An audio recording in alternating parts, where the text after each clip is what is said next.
मैं पेशे से डॉक्टर हूँ, इसीलिए चाहे हॉलिडे हो या हफ्ते का कोई दिन, जब भी काम आता है हमें हमेशा अवेलेबल रहना पड़ता है। मैं 30 साल का आदमी हूँ और इमरजेंसी वार्ड में काम करता हूँ। बताने की जरूरत नहीं है कि इमरजेंसी वार्ड हमेशा बिजी ही रहता है। मैंने बहुत केसेस देखे हैं, भयानक एक्सीडेंट्स और सुसाइड्स के। तभी लाइफ में बहुत कम चीजें हैं जो एक्चुअली मुझे डरा सकती है, लेकिन ये एक घटना आज भी मेरे पसीने छोड़ देती है जब भी मैं इसके बारे में सोचता हूँ। वो हैलोवीन की रात थी और जब पूरा शहर सेलिब्रेट कर रहा था, मैं और मेरे कलीग्स लोगों की जान बचाने में बिजी थे, हमेशा की तरह। उस वक्त 8 बजे थे जब एक सुसाइड अटेम्प्ट की केस हमारे वार्ड में आई। मैं अपने पेशेंट का सलाइन चेंज कर रहा था जब मेरे टीम के लोग भागते हुए मेरे पास आए और कहने लगे कि उन्हें मेरी फौरन जरूरत है ऑपरेशन थिएटर में। बिना टाइम वेस्ट किए मैं तुरंत ऑपरेशन थिएटर में पहुंचा। वहां जाकर मेरे टीममेट से पता चला कि एक 28-29 साल की औरत ऑफिस के सिक्योरिटी गार्ड द्वारा भर्ती कराई गई है। उसने सुसाइड करने की कोशिश की ऑफिस के 5th फ्लोर की छत से। उसकी हालत बहुत ही नाजुक थी क्योंकि उसे सर और रीढ़ की हड्डियों पर बहुत ही चोट लगी थी। उसकी राइट आंख बुरी तरह खराब हो गई थी क्योंकि वो मुंह के बल जमीन पर गिरी थी।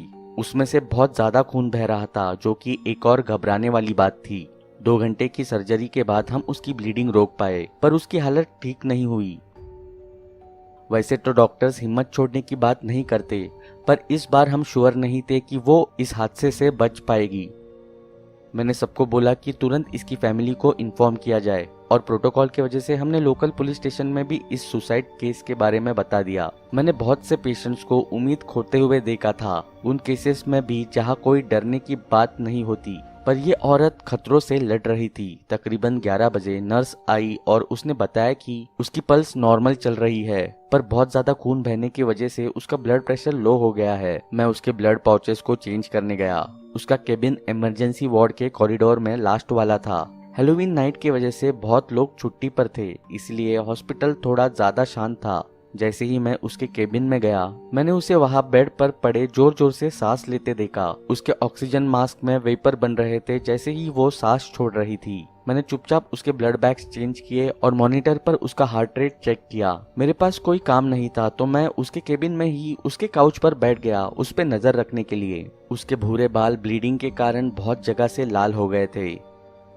मैं अपने आप में सोचने लगा कि उसके सुसाइड करने की क्या वजह हो सकती है। मैं जानना चाहता था कि हैलोवीन नाइट पर वो कहीं पार्टी करने क्यों नहीं गई।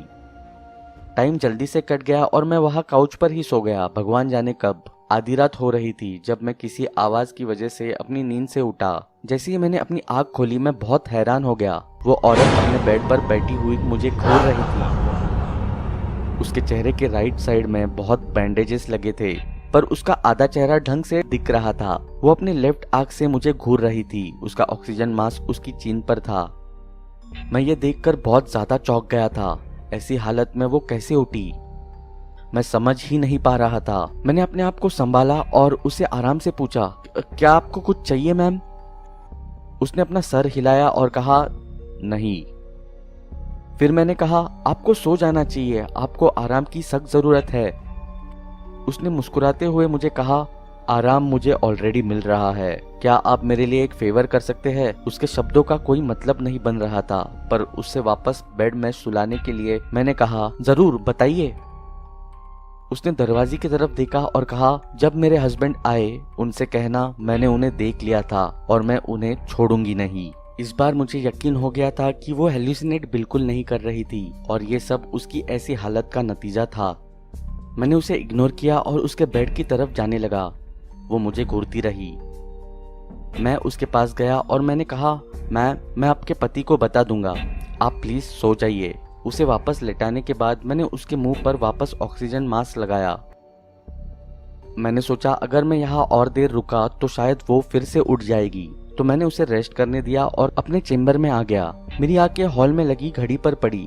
रात के 3:30 हो रहे थे। मैं थोड़ा चौंक गया कि अभी तक कोई उसे चेक करने क्यों नहीं आया, पर ऑलरेडी बहुत लेट हो चुका था, तो मैंने खुद उसके हस्बैंड को अगली सुबह कॉल करने का सोचा। अगले दिन सुबह 7 बजे मैं अपनी चेम्बर से उसे चेक करने गया। जब मैं वहां पहुंचा तो मैंने उसका बेड खाली देखा। वहां की तो बेडशीट्स भी बदल चुकी थी। पहले मैंने सोचा कि शायद वो अपनी फैमिली के कहने पर डिस्चार्ज हो गई, पर वो सोच के मुझे बहुत गुस्सा आया। उसकी कंडीशन बहुत ज्यादा सीरियस थी और किसी भी हालत में उसे डिस्चार्ज नहीं करना चाहिए था, एटलीस्ट आज तो बिल्कुल नहीं।